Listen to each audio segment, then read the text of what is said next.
It appears we're going to go to war with Iran soon. We're gathering all our military equipment in place and getting ready. There are negotiations taking place, but those are just a ruse to show the world that we gave peace a chance. And now, how do I know we're going to war? Well, I found out that in early January, during the protests in Iran, the Trump administration and Trump himself wanted to attack Iran at that time.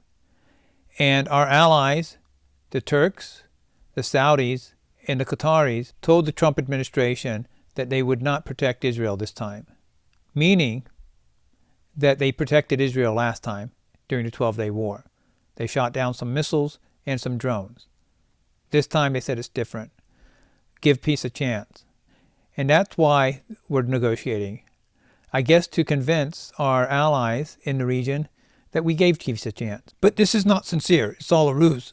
Now I want to show you some videos of some neocons. The neocons are basically a group of people within the country. They could be either politicians or regular Americans who have a lot of influence in America to basically push the United States towards a war. The neocons after the Cold War had one mission, and one mission in particular, and that is to save the state of Israel. During the Cold War, their main mission was to show that the United States is a strong nation and to seek peace through strength. I'll have a separate video on the neocons and who they are and the history behind them later on. But today I just want to focus on Iran. Now I want to show you some videos of some neocons. And again, the first is of Lindsey Graham. You've been very consistent. Do you believe this, and do you believe that President Trump should do what he said he would do? Here's what I believe. They're the weakest they've been since 1979. It is a regime with American blood on its hand. It is a great disruptor of the region. It's a religious theocracy that if they could get a nuclear weapon, they would use it to advance their religious goals, which are three: purify Islam, destroy the Jewish state, and come after us. Hitler wrote a book, he wanted to kill all the Jews. Nobody believed him. I believe the Ayatollah and his regime, not the Iranian people, are... Now, what Lindsey Graham said is a classic tactic of the neocons. Dehumanize the other side, separate the people from the government. So we're going to war against the government, but not the people. We're going to destroy the country, kill 1 million Iraqis like we did in Iraq. And really, you can't separate the people from the country when you do attack it. And the third thing he said was he compared them to the Nazis and Hitler. And this is one of the analogies that they like to go back to over and over and over. We saw this with Netanyahu when he attacked Gaza. He compared the Gazans to the Nazis. Let's go back to the video. I believe the Ayatollah and his regime, not the Iranian people, are religious fanatics, religious Nazis. Hitler wanted a master race. They want a master religion. So why don't I mention that? There's no negotiating with these people, in my view. They're hell-bent on enacting an agenda based on religion that teaches them to lie, teaches them to destroy in the name of God. So President Trump said something that's going to be the best thing he ever said, or maybe the worst thing he ever said. When asked, what should the protesters do? Keep protesting. Now, that came from a man who genuinely believed that. That wasn't a calculated response. Ronald Reagan went to the Berlin Wall, and we still talk about it. He didn't say, do you mind lowering it? He said, tear it down. He was clear. He was concise. So President Trump gave an answer, keep protesting, help is on the way. And a couple of days later, he said, it's time for new leadership. Classical neocon philosophy to basically attack Trump. If you don't do this, you already said you were going to do it, you're a coward. And so what Trump did by supporting the protesters is he cornered himself, he put himself in a corner. He either has to act or appear weak. And if he appears weak, then the United States loses all credibility around the world. Classic neocons. Because the Ayatollah and his crowd, they're bad guys, they're terrible guys. You put all three of those statements together, then what do you have? You have a president standing with the people. What do the people want? They want the oppression to end. They want to start over with a new Iran. So here's what I would say. Are you backing regime change? Yeah, totally. If you're not, you're crazy. Military regime change. Yeah. I'm backing the people who want a country they can live in without having their daughter killed because she. But I'm trying to figure out, because there's a huge flotilla in the Arabian Sea that President Trump is using as a negotiating tactic. Yeah. He's just said, as you heard me say, that he would prefer negotiating. I prefer negotiation too. Let me finish my thought. Okay. If we back out now, it'll be the biggest mistake we've made, far worse than the Syrian red line, far worse than Afghanistan. You can't say, keep protesting, we got you back, help's on the way, and nothing happened. That's why I am confident. Lindsey Graham wants to send other people's children to go fight and die in a war that really has nothing, no strategic value for the United States at all. President Trump will get an outcome consistent with those three statements through diplomacy or military force. Let me just say this. Any deal about Iran has to come to the Senate. I'm not going to bless a bad deal. They're not out in the street because of limiting the nuclear ambitions of the Ayatollah. They're out in the street because life is miserable. People can't have a decent quality life. They live in fear, and most Iranians have had it. They'd like a new start. The reason Iran is in a bad situation right now economically is because of the sanctions the United States put in place. See how that works? Put in sanctions, hurt the people, make the people go out in the streets and protest, infiltrate the protest with your agents, intelligence agents, and then kill about 400 police officers in the process, and then justify that. What would Trump do if 400 police officers died in Minnesota right now? I'm looking at this from a realistic point of view. What would the Trump administration do if 400 police officers were killed by protesters in Minneapolis right now? The day after. Okay. Well, if the Ayatollah goes down, we'll work on the day after. I think we'll have a better chance of hanging friends with the protesters than the Ayatollah. Here's the day after I worry the most about. The day after we blinked. The day after we made promises that we didn't keep. We made assurances that fell short. That day after is generational damage. Hamas, Hezbollah, the Houthis, they don't go away. They come back stronger. The Arabs go back into their corner, and the people who've been protesting will be systematically destroyed. The day after, if we get it right, the mothership of terrorism goes down. Hamas, the Houthis, Hezbollah, they've lost their biggest benefactor. Saudi, Israel is the most likely outcome. So I'll end with this. I've never seen a more consequential time in history as right now. If we can take this regime down through the people, their desires, not ours, and replace it with a friend, not a foe, be the biggest change in 1,000 years. If we don't get it right and we blink, it'll be the biggest change in 1,000 years in the wrong way. Okay, Senator. And as President of the European... It will be the biggest change in 1,000 years. That's what they said about Iraq. It's going to be the biggest change. And I'm going to show you a video of Netanyahu arguing back in 2002 that Iraq will be the biggest change, sweeping change throughout the Middle East. And it will lead to democracy, and in the Middle East will become a democratic paradise. If we don't act, he says, it will be hell. Again, cornering the administration into the corner that it put itself in, the Trump administration. And so he's pressuring the Trump administration to go to war. We have to ask ourselves, what is Lindsey Graham's stake in all this? If there's another war, what is he going to get out of it? What's his benefits to this? Because he sure as hell doesn't care about the Iranian people. He didn't care about the Iraqi people when we fought the Iraq War. 1 million Iraqis died. He didn't care about Gaza or the people of Palestine. Almost 200,000 have died. So what is his main goal here? One state, the security of one state in the region, and that state is Israel. Now, the next video I'm going to show you is another guy, another neocon, domestic neocon. His name is Mark Levin. Let's go ahead and look at this video. Headlines doesn't mean it shouldn't be. This matter of Iran is a very, very big deal. And depending on the outcome, it could have consequences either very positive or very negative for generations to come. And so it's something I'm not going to let go of. It's something that we're going to continue to explore. And so let's dig into this a little bit further and a little bit differently, given what we know right now. I went back and I reread President Trump's book, The Art of the Deal. I recommend you take another look at that book because it kind of explains what the president is up to. You don't just jump into a deal and make a deal. Sometimes you walk away from a deal. A lot of it is like playing poker.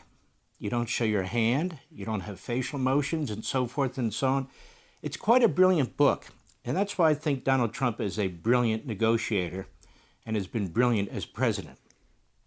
That said, the Islamist regime in Iran, they have their own ideology and their own techniques too. So I want to get into both of these. In the end, diplomacy by itself is not going to work. In fact, it can't work. Not because of President Trump, but because of the Iranian regime's ideology. Let me repeat that. Diplomacy cannot work, not because of President Trump, but because of the Iranian regime's ideology. So here we have Mark Levin, a radio talk show host, using Donald Trump's The Art of the Deal book, again, trying to pressure Trump. This is the art of the deal. This is what you have written here. And also saying that negotiations, diplomacy, will not work. Not because of the United States, not because we're not sincere about it, but because the Iranians are not sincere about it. Now, Mark Levin is a neocon. He's also an Israeli first guy. The last video I want to show you is of Benjamin Netanyahu back in 2002, talking about regime change in Iraq and how it will lead to sweeping changes throughout the region. I think you mentioned in your own comments that Iran is much more further along the path on throw power or ability to move a nuclear or other rocket toward the United States than is Iraq. Am I right? More developed than Iraq, than Iraq, yes. Right. But Iraq is trying to catch up. Well, we also know that there is speculation that Iran may have nuclear weapons or be moving much further along, but we know that Iraq, in fact, is still floundering around looking for materials in order to move in that direction. Right. I don't know that Iran has nuclear weapons. Okay. No, I don't think anybody do, but there's speculation on that. But we know, at least as certain as we can possibly know, that Iraq is still looking for some materials in order to try to... So back in 2002, he wasn't sure. At one point, he did testify that he was sure that Iran has nuclear weapons. But now he's saying he doesn't know. To that point, right. Speculation on that, but I don't know that Iran has nuclear weapons. Okay. No, I don't think anybody do, but there's speculation on that. But we know, at least as certain as we can possibly know, that Iraq is still looking for some materials in order to try to get to that point. Right. We have information, it is reported in the Washington Post and other papers, that Iran shelters dozens of al-Qaeda fighters, identifying the cities of Mashhad and Zabul, if I'm saying that properly. Yet we have the administration telling us they don't have any firm evidence that there's any connection between al-Qaeda or the acts of September 11th in Iraq. So I guess I want to ask you again, in light of those comparisons or whatever, why is it that you think that if all of these countries, in your words, are problems for us, why you would pick Iraq first as opposed to Syria, Iran, or the others? Well, I think that it's not the first, it's the second. The first one was the Taliban. Now the question is, what is the second? I think... Well, excuse me one second. You're making a connection between the Taliban and Iraq? Yes, I am. I'm saying that the... Classical neocons connecting terrorist organizations or organizations that we fight against to current countries so we can justify war.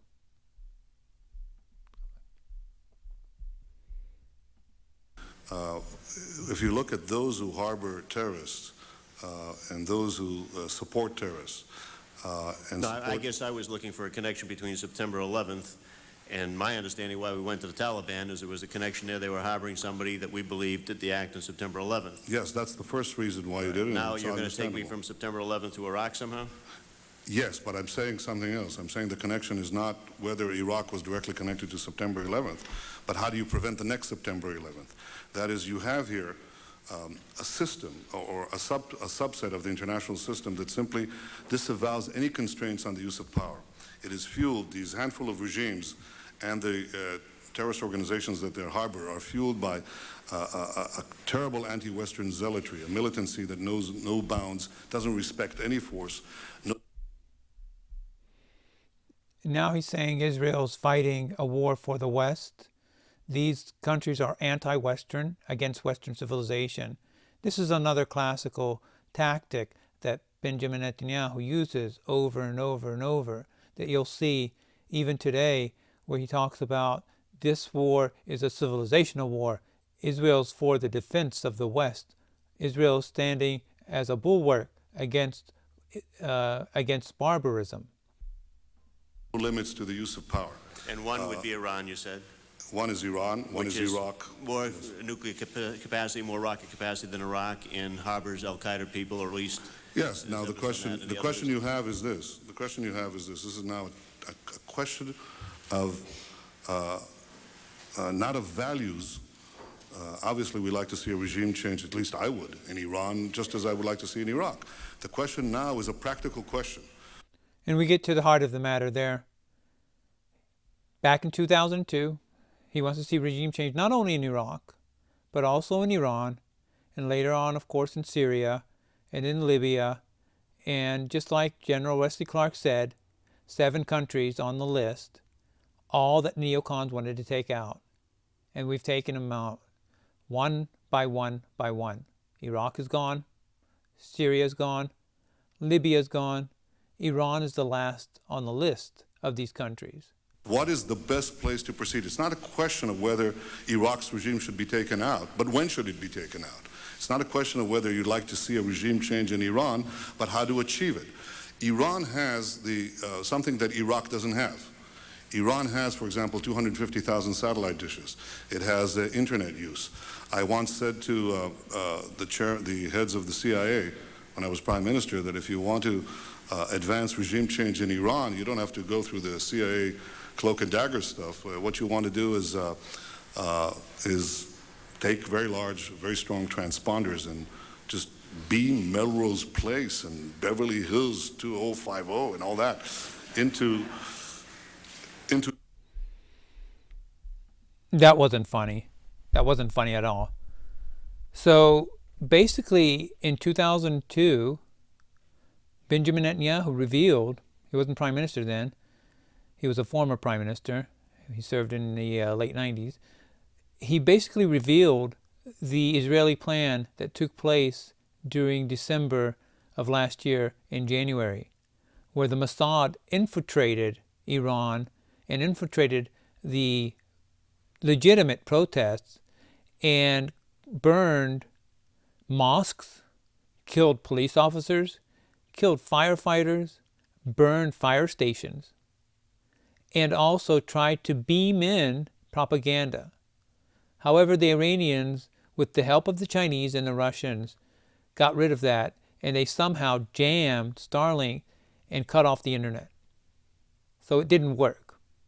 And now that that didn't work, now we're seeking regime change through military action. Go back to the video.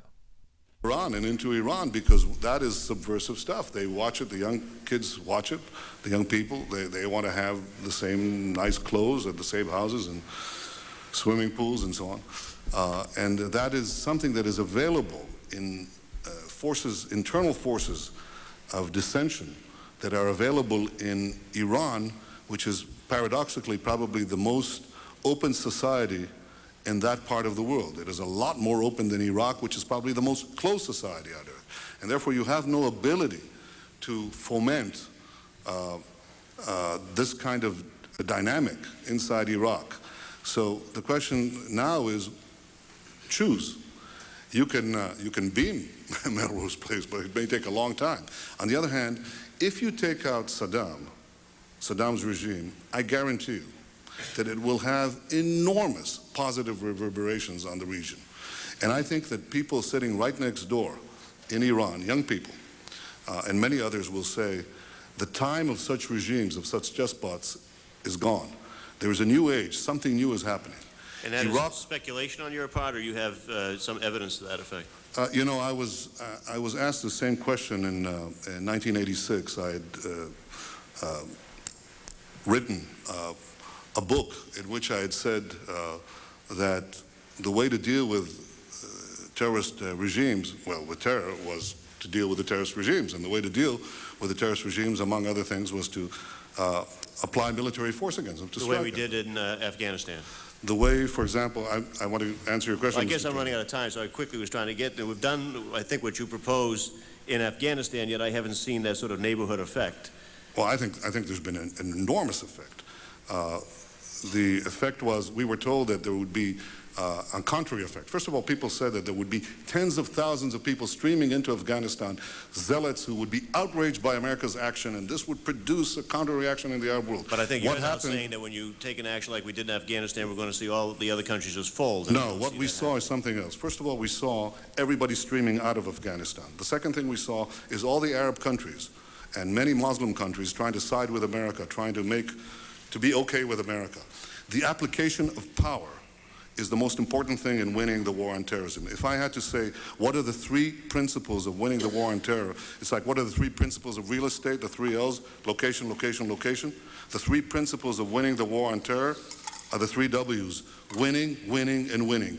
The more victories you amass, the easier the next victory becomes. The first victory in Afghanistan makes the second victory in Iraq that much easier. The second victory in Iraq will make the third victory that much easier too, but it may change the nature of achieving that victory. It may be possible to have implosions. So what he's talking about here is a perpetual war, a war that's going to go on forever, forever war. He said something important, that regime change in Iraq will lead to enormous changes throughout the Middle East. It will lead to democracy and the spreading of freedom. And again, the best way to achieve peace, he said, is through power, through strength. This is classical neocon. So President Trump is not trying to avoid war, as we saw from what I said previously about the January attack that he wanted to do and the one 2 weeks ago. He wants a war. He's gathering forces there for a war.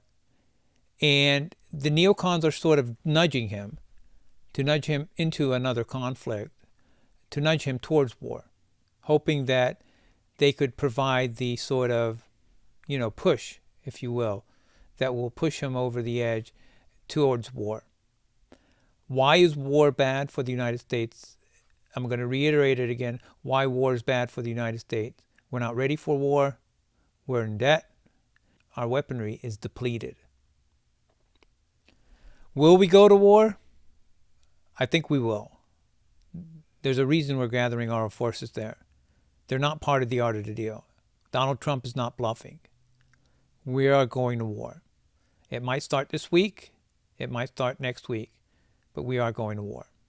And it's going to be a disaster for the United States. That's it for me. This is my first podcast. Thank you for watching. Please subscribe and hit the like button, and that way I could start doing more of these videos for you. Thank you.